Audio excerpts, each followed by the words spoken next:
Hi, I'm Laurence Parker-Brown. Welcome to the Inside Network.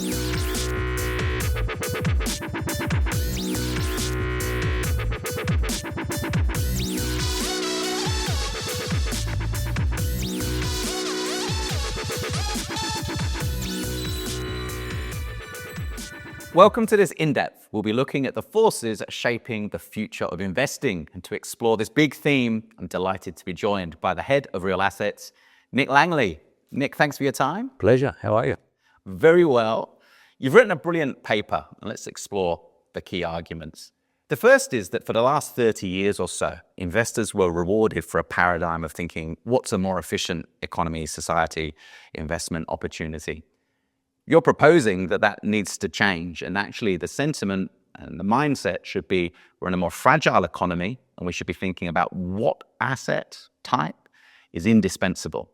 Can you expand on this concept? Yeah. So, think of it as moving from an efficiency regime to a resilience regime, right? So in the old days, under the efficiency approach, we would say, okay, what is the cheapest way to produce this widget, and to sell it, and you never used to worry about the transport and other potential interruptions.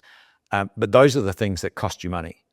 And so, as we move into, a different type of world and those interruptions become more regular, then you need to step back and say, well, okay, it may not be just the efficiency approach that I need to have as an organizing principle. Maybe I need to move a little more into a resilience approach. Now, yes, investors still care about margins. They still care about returns. But ultimately, if you think about it from a system setup and from a resilience setup, then you're saying, okay, I'm going to reduce the potential costs of interruptions to me over time. And so we step back and say, all right, let's think about it from a systems perspective. And if it's power systems, it's you've got to generate the power, you've got to transmit it, distribute it, store it, and so on. It increasingly leads us to physical assets and the resilience of physical assets and systems as an organizing principle. Part of your premise is that there are 5 powerful forces shaping the investment landscape today. What are they, and what do you think investors are misunderstanding? Everybody knows about the forces. Investors kind of think about them individually, right? Our premise is it's actually part of a framework, and you need to take that framework into account as you think about investing, particularly in real assets going forward. So when we work through the factors, obviously geopolitics is a big one. The world, whether it's state-on-state competition or competition between regions, is becoming less stable than it has been for a long period of time, and that's resulting in a whole series of disruptions to trade, to energy flows, and the like, travel. And so that's an area that we expect to continue going forward. National politics is a really important one. If you think about the geopolitics as kind of the external order in Dalio terms, and national politics as the internal order, that's about what's going on, what are the debates that are occurring inside of countries in the political systems. And we are seeing very similar issues, particularly across developed markets. It's housing affordability, it's cost of living, it's energy costs, it's economic security and national security, for that matter. And that is driving a series of policy decisions at government level, which is obviously really important for investors. It's also driving governments to be more interventionist in the way they're managing their economies and trying to direct investment in their economies. And then you look to the climate side, and we've often talked about, climate in transition terms, energy transition and the like, but it's more than that, it's much broader. You need to think about it in terms of mitigation of the effects of climate change, as well as adaptation of our networks, our physical assets to that climate change as well. And then, there's the obvious one, which is in everybody's mind, is tech and AI. And AI in particular is going to have an enormous effect across our economies. I think that's become obvious now. And then finally, there's debt levels across government, across households, across corporate sector, depending on which country you're looking at. And that changes the dynamic a bit, particularly in countries where we see quite indebted governments, because governments cannot afford to undertake the level of investment in the physical infrastructure and so on that's required.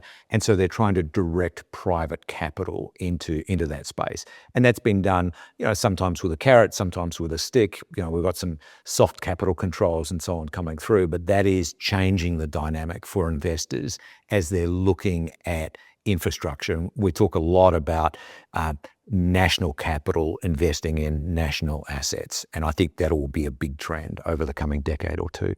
AI is the dominant investment theme of the decade to come, but perhaps not only investing in the technology. Where else can the capital move? A lot of people think about AI from a software perspective. I type a question in, it goes out, I get an answer back.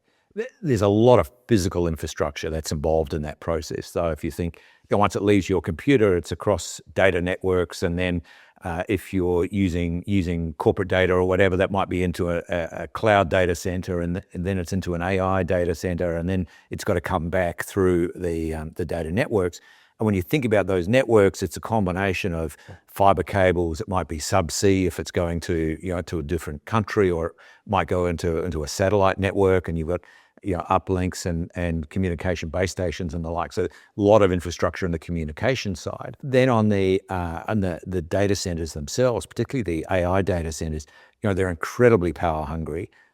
They do use a lot of water, but not as much as people think, right? So today all the data centers in the US use about 30 times less water as the golf courses in the US, for example.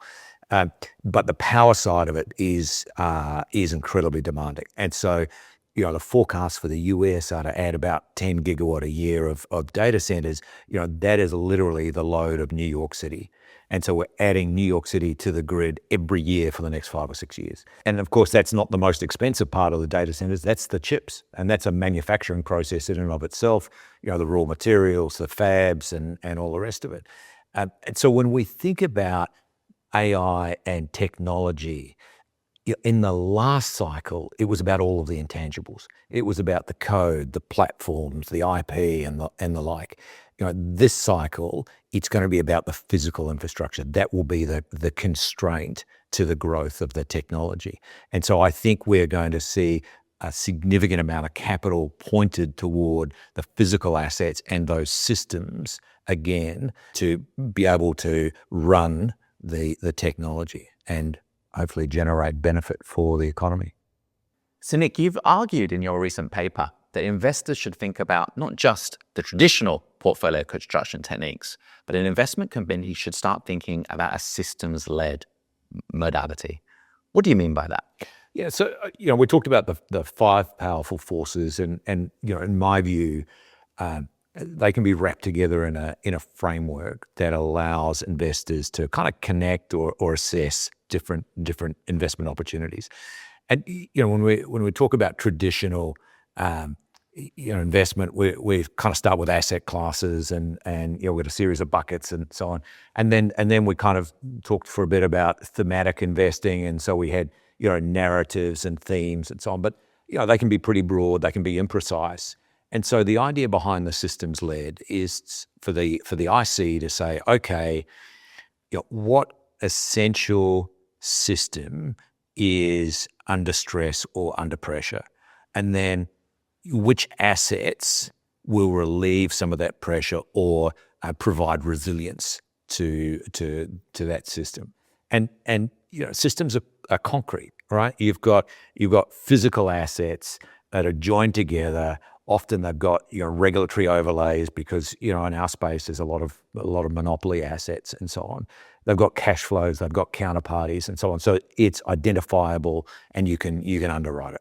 If you think about that in the context of, say, the water industry in the UK, where the water companies are tasked by their regulator to source the water, to run the filtration and add the chemicals and the filtering and so on, and then distribute that water to households and then collect the wastewater, obviously, and process that wastewater. It's a nice closed system. It's all covered by the same regulatory arrangement. And it's a clear example of that kind of systems-led investing, and each part of that system is critical. Now, that system is under incredible stress at the moment. And so, in this regulatory round, the companies are increasing their asset bases by something in the order of 60%.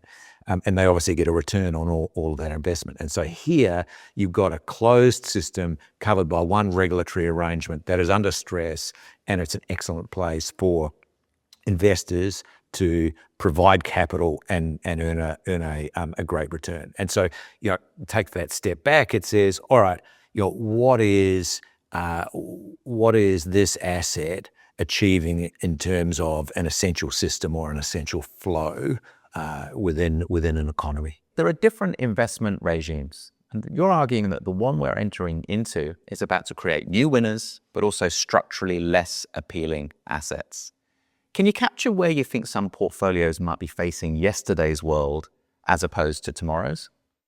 In this systems-led approach, we're trying to get exposure to assets that improve the functioning of essential systems. And that might be improving the resilience, it might be removing bottlenecks and so on. But it's about systems across the different sectors of real assets and infrastructure.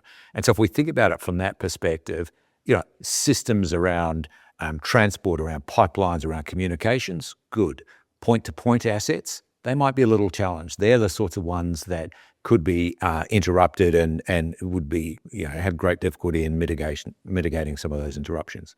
The other thing about systems assets is, a lot of systems are perpetual, right? Grids, for example. And the components of the grid will get swapped out over time, but when they're fully depreciated, you're replacing them. You're continuing to invest into that space, which gives you great longevity in that investment exposure in that system that you have. And that's a recipe for ensuring that investors are making great returns for a long period of time.